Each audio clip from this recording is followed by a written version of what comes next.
Welcome to 1 Minute with JuanPa. Today I want to talk about a Toltec principle that says a low vibration will tend to bring down a higher vibration. What does this mean? That if somebody is having a hard time in their lives, they will tend to bring you down also. They will be affected by your laughter, they will be affected by your high vibration. So whenever you feel that coming through you, don't lower your vibration.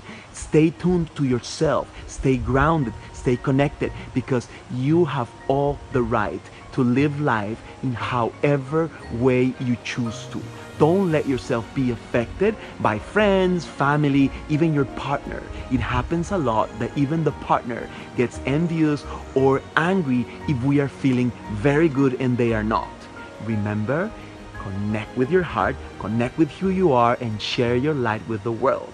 Love you all so much.